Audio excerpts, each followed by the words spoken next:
Hey guys, what's up my people? It's Nicole. Welcome back to my channel, Real Talk Recovery, where we talk about recovery from addiction and I share my life with you. What is up, you guys? How is everybody doing this evening? Oh, I'm outside. It feels so good, you guys. It's like 70 degrees or something, maybe a little bit cooler than that, but it's maybe 60. It feels good. I don't have to wear a jacket. And so I just let the dog in, got everybody settled down. I think Nate's having allergies, you guys, because he's got just this like dry cough where he's just yakking. And, ugh. Hey, Brandon, where have you been? I haven't seen you around. He's just been, like just having a bunch of, coughs. So I got him settled upstairs, got him a nice warm bath, and now I think he feels a little bit better now that he had a bath. So, hey, Christy. I haven't heard from you, girl. Where have you been? Have you been doing okay? Hey, Lisa. You hadn't checked in with me in a couple days, in about a week or so. So, text message me, girl. Christy, text message me. Let me know you're doing okay? So, I was like, yo, I'm going to pop on. It's Saturday night, and I wanted to see what all you guys were up to tonight. What I wanted to start out and talk about was I wanted to talk to you guys. Oh, okay. Hey, Classy. I wanted to talk to you guys about, like, what did you used to do? What did your Saturday nights used to consist of? Okay, I'll start out, and then you guys can share with me what your Saturday nights consisted of. So, back in the day, for me, Saturday nights were always like, okay, so on Fridays and Saturdays and Sundays, Fridays, I would get off work, and then I would have Saturdays and Sundays off because I worked for the revenue office. And most of the jobs that I worked, I either worked Monday through Friday, or I only worked the weekends, like Thursday, Friday, Saturday, Sunday, because I would be bartending. But, for the longest time, my Monday through Friday would be work, and then Friday, Saturday, Sunday, I would just kick it and party, and I remember, like, Saturdays, I would always wake up in the morning and feel like, oh my God, Saturdays are the longest day, because it's like not Friday when you first get paid, you know what I'm saying? So you like maybe have a little bit of money left over, or maybe you don't have any money left over, and so you have to find a hustle. And that was 99.9% of the time my dilemma, is I was going to have to go out and find a hustle. How was I going to rake up this money to get this dope, right? And I would be searching for, what I used to do is I used to go to the mall and hit licks on this purse, on the purse section, and get all these purses and then take them to my dope man's wife and trade them to her. But, Saturdays were dreadful. Brandon, I've been doing good. I'm doing a lot better, Brandon. Like, I've just been feeling so, like, I've been feeling really happy, positive, no drama. Sandra, yeah, lost track of the weekends because they would just all start running together. I can totally relate to that. No drama, you guys. Absolutely no drama. I've pretty much kind of just like taken myself away from those people, and I just talk to the people who want to talk, so I guess I'll share a little bit with that with you guys. Hey, Felon. What I have learned from working with different addicts and alcoholics over the last year or so is that when people start to struggle in their recovery, and maybe you're doing well, if they're in a bad spot, it will almost be like they will project how they're feeling onto you, and they will almost, it's sad because I don't think they realize they're doing it. Some of them I don't, but it's almost like, they'll get jealous that you're staying sober and that they're not. And, but I don't ever want anybody to feel like that. Like, if somebody is struggling and they can't stay sober, I used to do the same thing all the time, you guys. I used to relapse every other day. Like, I could not stay sober for shit. And nobody ever judged me for it. I don't want it. Like, I would never, ever, ever judge anybody for relapsing. I don't think you're a bad person if you relapse, just so everybody knows that. I hope you guys know that. I want you to come back as soon as you get done relapsing. Like, if you relapse and stay gone for a couple days or a week or a month, and then you come right back, I'll be like, okay, I knew you was gone, but I'm glad you're back now. You know, because I just don't want you, I want you to understand that relapse is really serious. And that the reason I treat it like that is because you can die, you guys. Christy. Okay, Christy, we need to talk on the phone. I can testify to that. No shame given from younger people relapse. From you. Oh, yeah. Lisa knows. Lisa went through it. She just recently came back, you guys. She was gone for about 4 months. I was messaging her on Instagram going, where are you at, ho? And she wasn't answering me. And then she finally answered and said, oh, my God, I've been on a bender. And I was like, oh, well, welcome back. You know, the thing that I want, the reason I'm kind of like, I want you guys to understand, like, do I want you to go out and relapse? Fuck no, I don't want you to go out and relapse. You know? Oh, it's okay, Brandon. I don't want you to go out and relapse because I'm afraid that you'll die. Do you know what I'm saying? And when I hear about somebody that I was like, that was on my channel or someone that I was talking to trying to help, and then I hear that they died, I think what that does to me, you guys, is I think, damn, I didn't get to them on time. What could I have said to change that? What could I have done more, you know? And it's hard because it's like I want to go and talk to them and help them to do better, you know? Okay, girl. Christy, I'm not upset with you, Christy. I just worry for you because I just worry for you because you know why I worry. Because and you talk about it on here, so it's not a secret or anything. It's just you've got to be getting kind of sick from taking those all the time. Because if you're running through them like that, are you not getting constipated as fuck, girl? Because that's what that will do, is it'll like back you up and just make you really irritable. You know, and I just don't want you to feel nasty and feel bad. But that's what, you know what it is. That, I mean, it's just what our addiction does in our minds, you guys, is psychologically when we get on medically assisted treatment, our brains want to take our medically assisted treatment just like we took our drugs in active addiction. And it's so, I'm telling you, I struggled with the same exact situation. Oh, I forgot you told me that. Well, I mean, I guess that's a pro of that, huh? Well, damn, girl. Damn. Do you think that, are you having pain from that, Christy? Is there like a discomfort that you have from having that? Or do you think that, or do you really think it's just like you're taking them because you're taking them like you used to take pain pills? Yes, that's what happens because you're overdosing on that naloxone too, girl. Like, oof,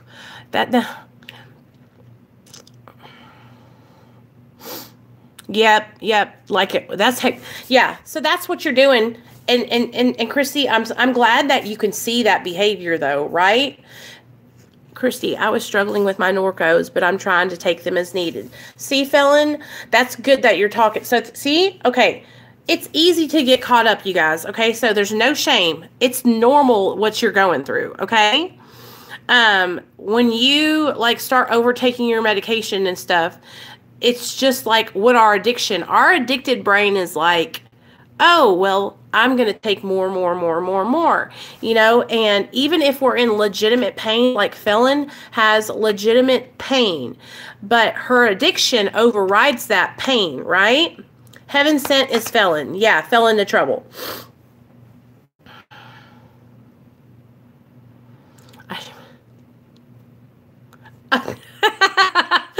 Christy, I love you, girl. And it's just like, it's hard. It's a hard behavior to break. It is so hard, you guys.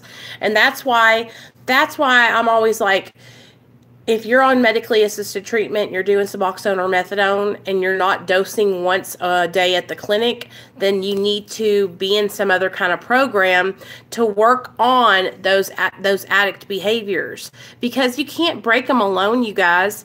On our own free will, right?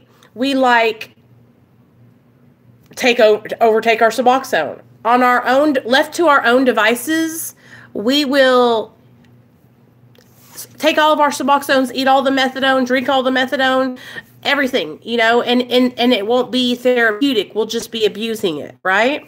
So, Christy, this is what I want you to do, okay? You got to promise me you're going to do this, okay, girl?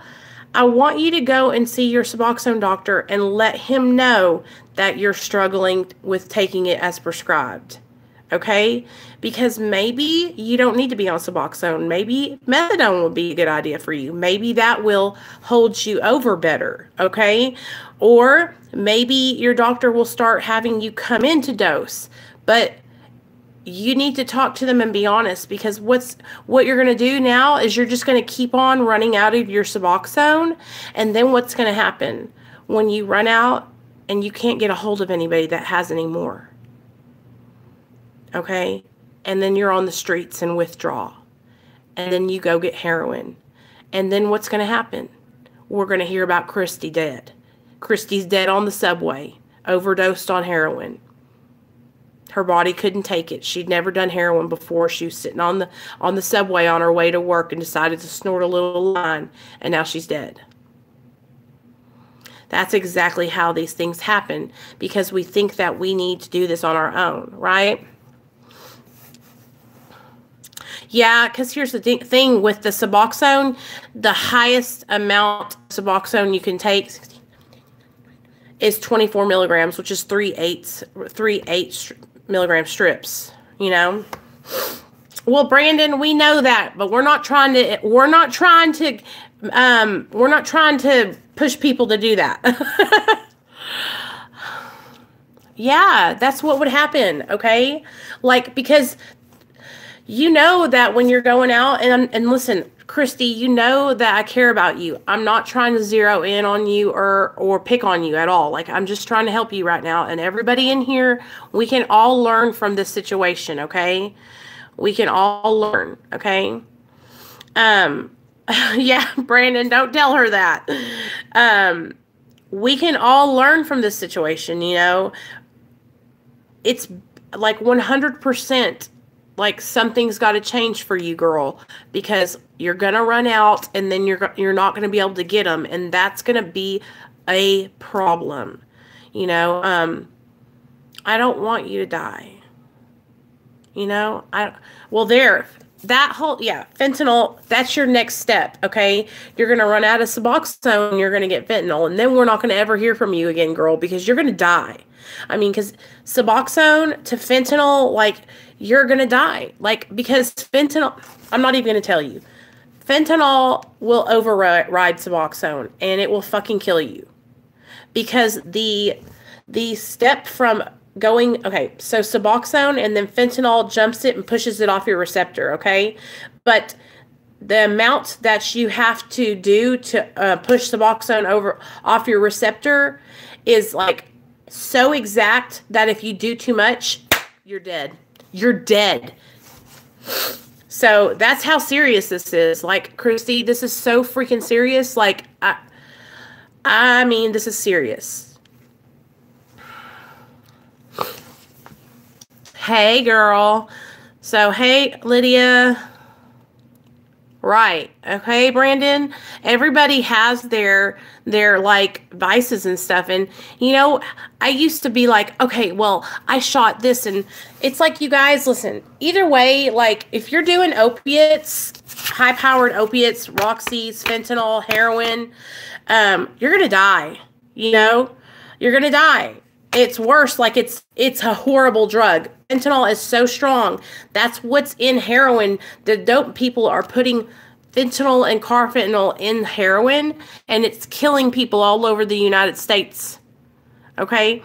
That's what's killing people. So I just want you guys to be, I want you guys to be honest with your doctors if you're struggling, okay? Christy, the best, you know what you might have to do, girl, and you need to listen to me right now. You might have to go inpatient, girl, okay? And go into treatment for a month or two and like get yourself stabilized out, because you're not going to have your job or anything if you OD and die. So, anyway, we'll talk on the phone one-on-one, okay? You'll call me when you get done moving, okay? And we'll talk about this, because I'm not going to sit here and, you know, harp on you. I care, and I don't want you to die, okay? Like, for real. And this is where it makes I feel bad, because here's the deal, you guys. Like, I don't know about other YouTubers that are recovery YouTubers. I don't think any other recovery YouTubers come on and talk to their subscribers every day like I do. Okay? So I know you guys. I have relationships with you guys. And I know what you're going through. Like, I remember each one of your situations, you know? So I get invested in your life, and I want you to be okay. And so when you come on and you tell me that you're struggling with your sobriety, I'm not coming on here and trying to hurt you or attack you or make you feel inadequate or make you feel small or anything, okay? I'm coming on here because I want to help you, okay? And I want you to know that this is so serious. You know, this is life or death. And for a lot of us,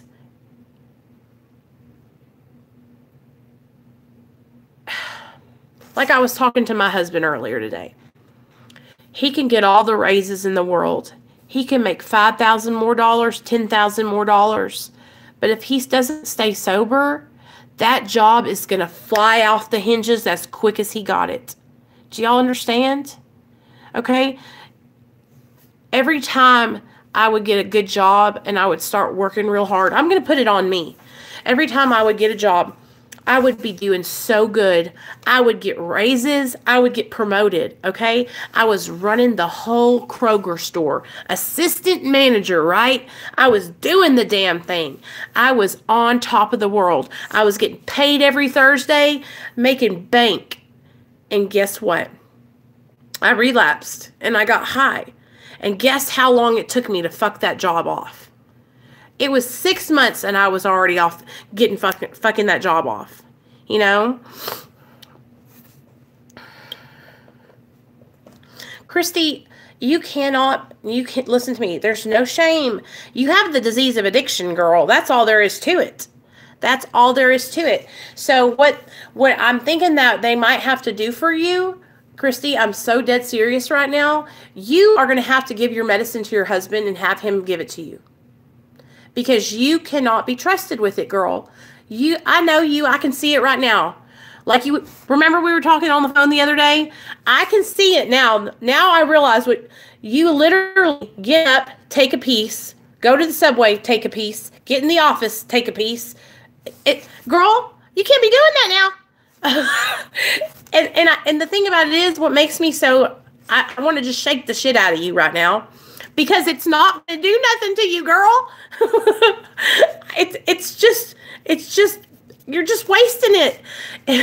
It's like, just, because what's happening is your receptors are already filled up. They're already at that ceiling level. So so the Suboxone can't even get on there. So it's just wasting it. Your receptors are already filled up. Do you know what I'm saying? Like, there's nothing else can get on there. Hey, Amanda. I really think you should give your medication to your husband and let him give it out to you. Tell him, say, husband, do not give me this medicine except for once in the morning and once in the afternoon. I'm serious as a heart attack. It will help you, girl. Because listen, don't be ashamed. There's no shame, okay? I had to do the same thing. Listen to me. I'm not even lying to you, okay? Like for the longest time, I was taking a piece here, a piece there, a piece here, especially when I worked in the restaurant business. First year on Suboxone, I worked in a restaurant, and I always felt like I needed more energy, right? And I was struggling. I was like, running around, and like I would take a little piece, and I would think that, oh, that's going to give me more energy. I'll be just fine now. And I felt like it gave me more energy. But now that I think about it, it wasn't. It wasn't. It was just my mind telling me that it was. Oh, girl, don't even worry about it. I'm telling you that from experience, Christy, no judgment. I've done the same thing so many times. It's unbelievable. I still struggle with it, you guys. Anybody who is on medically assisted treatment, I mean, for the most part, if they say they haven't struggled with taking an extra piece of their medicine, there's a damn lie.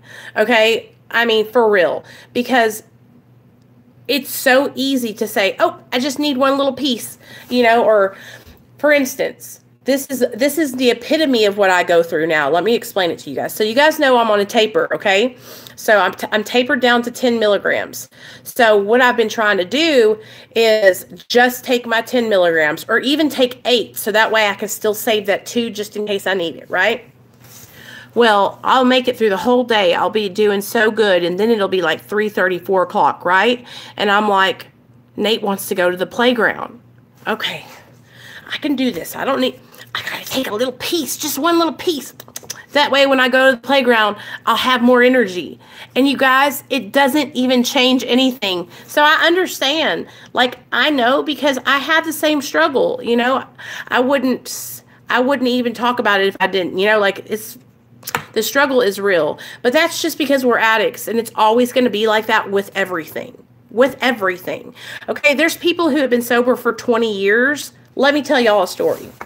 So I don't know if you guys know this, but my sponsor has 31 years sober, okay? And she's been sober for fucking decades, okay? So long. And she went through this period of her life where she would carry around, y'all are going to laugh y'all's asses off, big sandwich baggies full of butterscotch discs, those little butterscotch discs and cinnamon discs and peppermint discs, all those little hard candies. And she would keep them in pockets and drawers and the glove box and the console of her car. That and chips, salty potato chips. And she would eat them everywhere she went. She had to eat them. Her addiction changed from alcohol to peppermint discs and salty chips. And she would literally hide those bags of chips and candies everywhere, like a junkie hiding their dope. Our addictions are so crazy. They will go to anything. So it's just, it happens, you guys. Hey, Milky Bar Kid. Greetings. It's like, it's an obsession of the mind. That's what addiction is, okay? It's an obsession, okay? And so while my obsession might not be focused on drugs and alcohol now, right? That's exactly it. We have to find something else to take the place of our addiction to substances. Okay, so the reason why I'm not addicted to drugs and alcohol and the reason why I'm not struggling like I used to is because my ass is addicted to food. Y'all already know the tea. Y'all already know. That's the tea, okay? Nicole's ass done changed addictions. I'm a food addict now, okay? And, like, that's not healthy either. So where one part of my life will improve, addiction will manifest itself in another area of my life. It could be men. It could be sex. It could be spending money. It could be watching Netflix. It could be over-exercising. Oh, girl, you're going to be gaining weight all whole time you're sober. Welcome to the club. Welcome to the Thick Soul Sisters Club.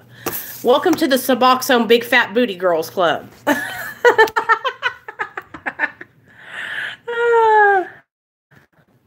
hard to eat a lot of chocolate, and I never eat chocolate. When I stopped, I replaced chocolate with skateboarding. That's good. See, that's a good that's a good habit. That's a good exercise to replace it with. You know what I mean? Because you're at least out there getting exercise. You know what I mean? I wish I could over exercise, you guys. I'm telling you what. But we're getting there. We're all, here's the thing, you guys. One thing at a time is what I've learned, okay?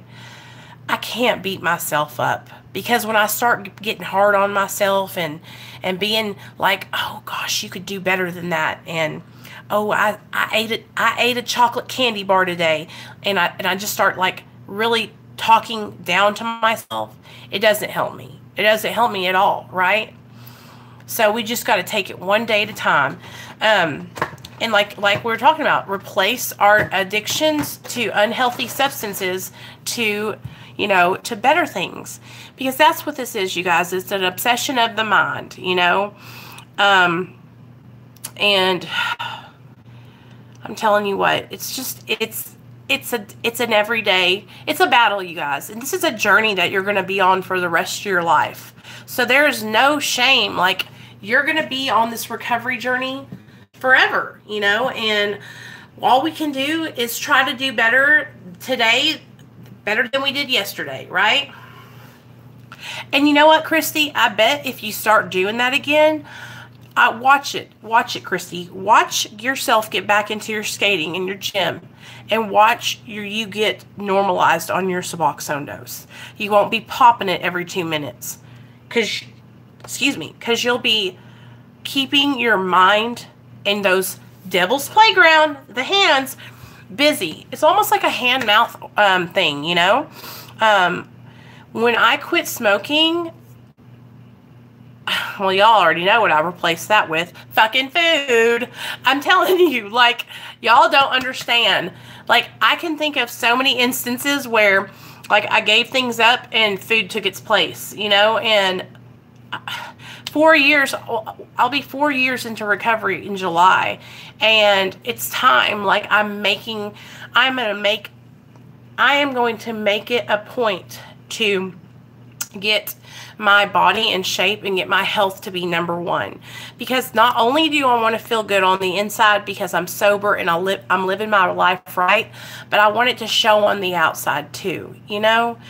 And that's what I saw Felon say, let's all start exercising together. So me and Jason have been talking about having a hangouts group where we call each other on video and just go walking together. Walking. Because y'all don't understand. I am an old lady. Yeah, that's right. It is. It's my guilty pleasure. Y'all want to know what I just did tonight? Me and my little boy, I went down to the damn Burger King. I got me one of them chocolate Twix pies, and I ate it, and it was so good. But I also have a confession. I'm on my period, and I needed that chocolate in my life. Because I'm like feeling so crampy. And I'm sorry if that was too much information, but that's the truth. Hey, Captain. When I start getting crampy, like my whole back feels like it's in a vice. So, yeah, sucks. So, you guys, I forgot to tell y'all, next week on the 28th, I don't know if you guys follow Lockdown 23-in-1, but his wife Brittany has a channel. I shared her channel over on my community tab, and we are going to do a video together on the 28th. I'm going to call her on Skype, and she's going to have me on, and I'm going to share my story over there. So I'm really, really excited, right? Oh, thanks, girl. Thanks, Lydia. But I'm going to go over to the, girl, I know, you started crying. I said, this is not like Captain. Is she okay? I said, I cry, but Captain doesn't get, I heard it, your voice cracking. So yeah, y'all got to come over there and watch it. So that way, I'll have some of my people cheering me on. I don't know if it's going to be a live stream or if she just records it and then throws it up. But I do too, Felon. I really like Brittany a lot. I think she's such a sweet, just a nice person. And she's real positive, and she tries to say, like, you know, stay uplifting. And I like that. I like that about her channel. Her channel aligns with the way I want my channel to be, you know, like a positive place for people to come. No drama, no gossip, no BS, just positivity, you know? Yeah, Captain. That's what I'm saying, guy. So she said for me to set up a Skype on my email, so that way when I call her, it like doesn't mess up on my phone. Oh, shingity bop. You gonna say hi? Hi. Okay. No boobies. Yeah, I really do like her and her husband. They're super, super down to earth. And I could imagine, like, if me and, if we all lived in the same state, we would hang out or something. But what inspired, she did listen, did you watch her interview with Afton the other day? Afton came on and told her story about recovery. And that's what, I was like, oh my God, I want to come on. You know me. And I'm not normally a person who, like, asks people to have me on their channel. Upstairs and, do your video upstairs? Yeah. Felon, I was thinking, you know, how, and I told her that. I told her, I said, you don't understand how, like, grateful I am that you'll even, like, consider, like, even have me over there. Because it's just such a hard, like, okay, Captain is the only person I think that's ever really, like, done a video with me and, like, made a video to help me with my channel. Well, you know, Jason and them, those, but I'm talking about people who have a bigger channel than me. And I constantly try to share smaller creators' channels on my channel here on my community tab, because there's enough subscribers to go around for us all to, you know, build our channels, right? So Captain made that video in support of me one day, and that really helped my channel grow, right? But, like, getting other channels that are bigger to, like, shout you out or guest you on their channel, it's really hard. At least in my experience, it has been.